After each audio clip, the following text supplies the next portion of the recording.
ياۋروپادىكى ئىشلەپچىقىرىشقا تەھدىد سالغان توك كىرىزىسى خىتايغىمۇ تەسىر كۆرسىتىشكە باشلىدى. توك ئۈزۈلۈپ قېلىش كەم دېگەندە 15 ئۆلكىگە كېڭەيدى. خىتاينىڭ ئەڭ مۇھىم ئىشلەپچىقىرىش مەركەزلىرى سانائەت ۋە ئىشلەپچىقىرىش ئەسلىھەلىرىنىڭ توك ئىشلىتىشىگە چەكلىمە قويدى. جياڭسۇ، جېجياڭ، گۇاڭدۇڭ قاتارلىق eksport bazılarındakı ئېنېرگىيە كرىزىسىنىڭ كۈنسېرى كۈچىيىشى، چەت ئەل زاكازلىرىنىڭ يەتكۈزۈلۈشىنىڭ كېچىكتۈرۈلۈشى ۋە باھاسىنىڭ ئۆسۈپ كېتىشىگە بولغان ئەندىشىلەرنى كۈچەيتمەكتە. Amerika Kengash Palatasining Demokratlar partiyasidan bo'lgan a'zosi Jon Ossoff Amerikaning Sharqi Turkistonda ishlab chiqarilgan Xitoy quyosh energiya mahsulotlariga tayinishiga xotima berishni talab qilgan. Uning aytishicha, Amerika havo klimat o'zgarishiga qarshi kurash qilish bilan bir vaqtda quyosh energiya ta'minot zanjirini majburiy emgakdan xoli qilish uchunmi kurash qilishi kerak ekan. Litva davlat mudofaa ministri Margis Abukevichus Xitoyning Xiaomi markalik aqliy iqtidorli telefonlarining yoshirin nazorat qilish iqtidori bayqalgandan keyin davlat mudofaa ministrligining hukumat organlarining ishonchsiz uskunlarni setib olishini cheklaydigan qonun loyihasi tuzadiganligini bayon qildi.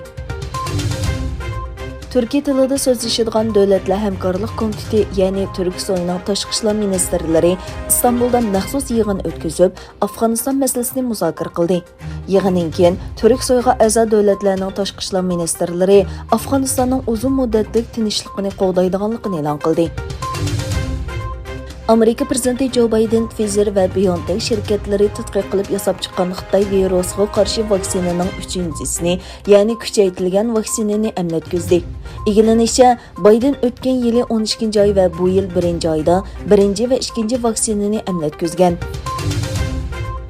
Turkmeniston mustaqilligining 30 yilligini tabrikladi. Tabriklash faoliyatlari davlat miqyosida o'tkazildi.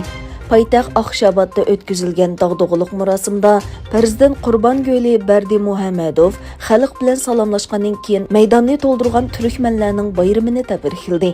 Quruqliq, havo va dengiz armiyasi askarlari marosimda rasmiy parad o'tkazdi.